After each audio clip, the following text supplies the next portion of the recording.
Hey guys, I want to talk a little bit about the retirement of Khabib Nurmagomedov.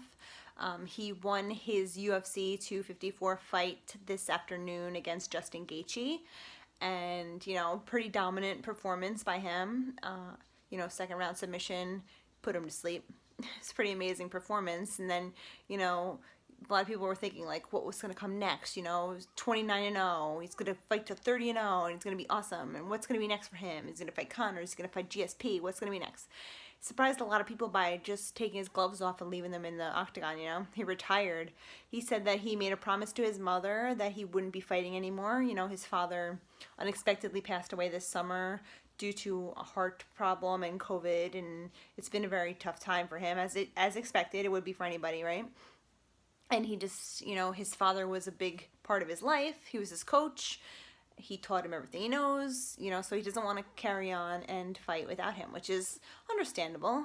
And I don't think anybody's going to take anything away from him, what kind of career he's had and amazing performances. He's never lost. He's walking away on top, so that's awesome.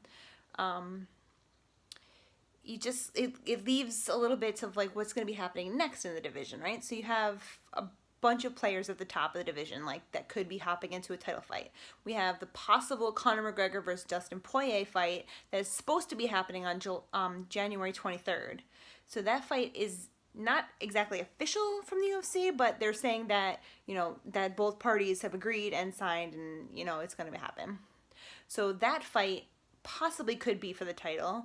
You have, of course, Justin Gaethje, who just lost. So you would think that, he just fought for the title. He would be the next one in line to jump in for the undisputed title that's now available.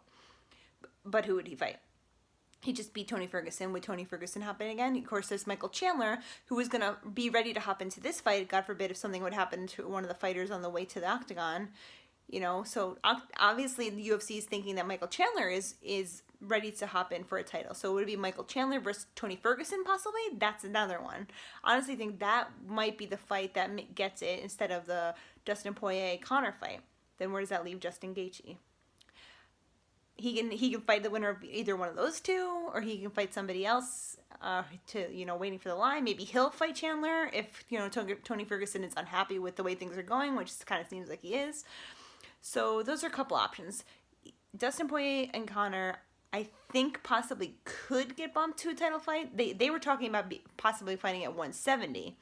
But if they fought for 155, now there's an opening, the UFC tends to give Connor whatever he wants. So that's a possibility too. We shall see where it goes from here. A lot of fighters who retire wind up coming back. You had Uriah Faber retired. He came back to fight. Conor McGregor retires every other day.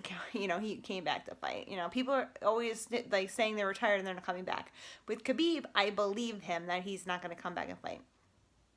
Maybe I'm wrong. Maybe in a couple years, he'll change his mind. But I honestly believe that, he said he promised his mother, So I kind of believe him. Let me know what you guys think. Let me know what you think should be next for the lightweight title. Who do you think will be next? Those are different things. Who do you think should be next and who do you think will be next? Could be different stories. So drop those in the comments if you want. Let's keep the comments nice because I've been getting a couple mean things. So let's keep it all nice, and I respect all you guys' opinions, and I appreciate you guys watching, and please subscribe. Thanks.